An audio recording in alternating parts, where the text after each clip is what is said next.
Okay, well, it's movie time. So you guys have come back to the channel. Well, welcome back. And thanks for coming back. We're talking about Night Game with Roy Scheider. It came out on Blu-ray.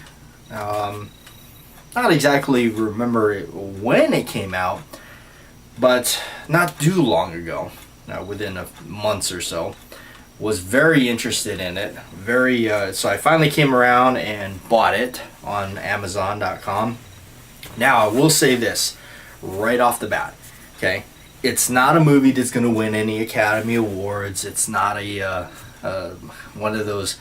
It's not going to wow you like The French Connection or anything like that. This is just a movie that if you like Roy Scheider, which I do, you're gonna like this movie because it is a real just Roy Scheider doing what Roy Scheider does. It came out in '89, so it's a little more on the tail end right there with his career. I think, as he started to get older, he started doing a lot different movies. I think Roy Scheider is a very underrated actor. For those of us that do know him, like I know him, I grew up watching like The French Connection, 7-Ups, The Sorcerer, Last Embrace, 52 Pickup. Even that one is a little bit on the older side, but I've always the 7-Ups. If you haven't seen the 7-Ups, the 7-Ups is a really cool movie because that's almost like that to me was almost like watching Bullet, only instead of Steve McQueen, you got Roy Scheider. It was almost like a pickup after The French Connection.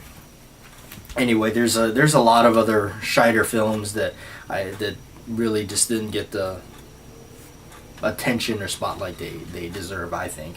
But Night Game, 1989. This is a real just a simple movie.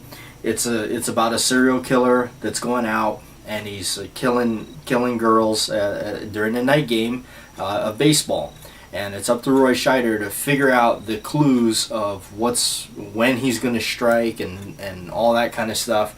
There's Karen Young is in it, if you don't know who that is. Ironically, she's in Jaws: The Revenge, the final Jaws film, by what I think is the worst of the bunch. She's actually in that, so interesting. And then there's like a picture of Roy Scheider in that they're paying homage to the late Chief Brody, I think, as they talk about it. So anyway, she's in it. Where else do I remember her from? What else is? She's just one of those 80s sexy blonde girls that pops up. Anyway, well, at least I think so. Well, Richard Bradford is in it. If you don't know who that is, Richard Bradford, he showed up in The Untouchables, the movie with Kevin Costner and Sean Connery, not the original TV show. He's the guy that tells Sean Connery, "This is a dead man talking to me, Jimmy." Yeah. I also remember him from. It took me a while too when I first saw this movie. Was the Dr. Giggles?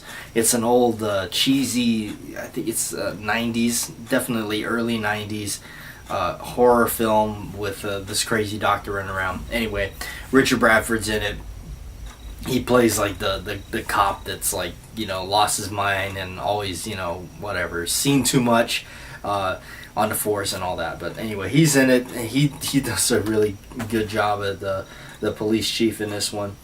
Really interesting film. Like I said, it's just pretty much a detective slasher type film, and Roy Scheider keeps going after him and going after. It's got its moments where it's pretty funny.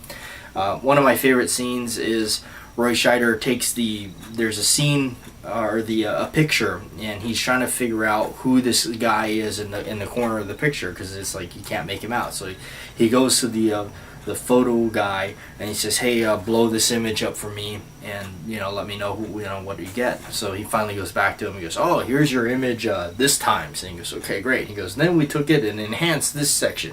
He goes, "And then we finally got to your guy," and it's just this literally nothing. I mean, it's just like this black. And he goes, and Roy Scheider's like, "What's that?" He goes, "Oh, that's your guy." He goes, Oh, great, the man who never was. So, Roy Scheider definitely, he does the best he can, and he definitely carries the movie. If it wasn't for him, I really don't think this movie would have very much significance. So, if you're a Roy Scheider fan, this is definitely one to check out. What drew me into it? I originally bought Night Game from a local video store on VHS. They were selling it in their little bin. I bought it because it was Roy Scheider, and always been fascinated with it since then.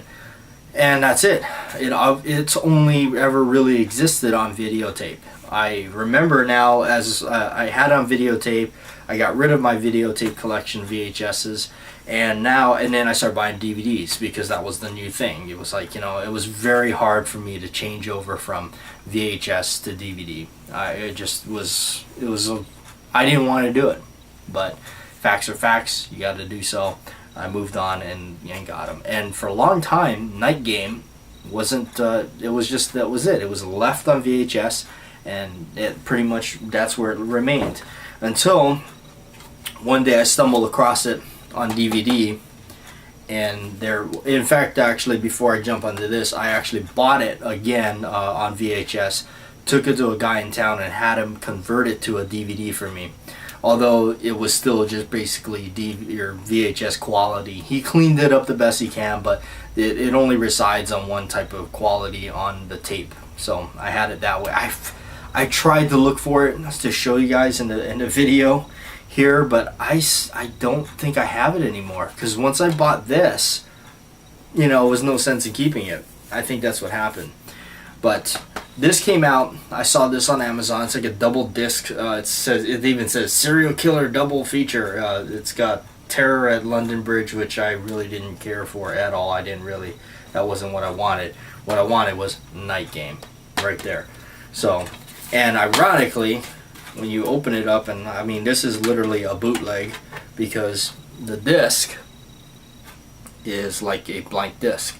If you note, the real discs aren't this kind of bluish purple color, they're silver. Okay, so it's actually indeed a bootleg copy. So when I saw that, I bought it immediately, which the quality is pretty darn good. It's the best I've ever seen it, up until getting the Blu-ray. So when I saw the Blu-ray, I definitely had to get it. Now, my impressions of my quick little review on the Blu-ray, everything. Is it everything it cracked up to be? Is it what I wanted? Yes. It's a very good quality. It's about as best as it can get, really. It looked for me, coming all the way from watching it on VHS and then converting it over to DVD and then watching the release on it on DVD all the way to the Blu-ray edition release. So it's one of those old sleeper films, I think, that just kind of fell through the cracks, and I'm glad somebody brought it back up and brought it to speed. It's this Olive Films, which I've never heard of. I guess that's their logo inside. I'll give you actually, when I watched it and I saw the logo pop up, I did recognize it. There it is on the spine, if you can read it. But anyway, I'm happy with it. I am. I'll watch it again. Some of these movies, like The Sorcerer, came out on Blu-ray. I didn't buy it when it first came out. It was like $20. Now it's like $50. It's ridiculous. But anyway, I hope that doesn't happen to this one, as these are kind of films that almost nobody really like. It's like, some of you may have seen it, some of you may never have seen it. So check it out if you're into Roy Scheider. Night Game, really cool movie, but again, you have to be into Roy Scheider to enjoy it, because other than that, it's not going to be anything spectacular. Other than if you're like Roy Scheider. Anyway, well, thanks for watching, you guys. There it is. It's movie time, and that's what we watched. Roy Scheider. I would love to be able to play the movie in the background with the audio, and you guys can hear, but I think there's a lot of copyright issues with that. Don't want to get in trouble with YouTube. Anyway, and there you have it. That's a cool cover, isn't it?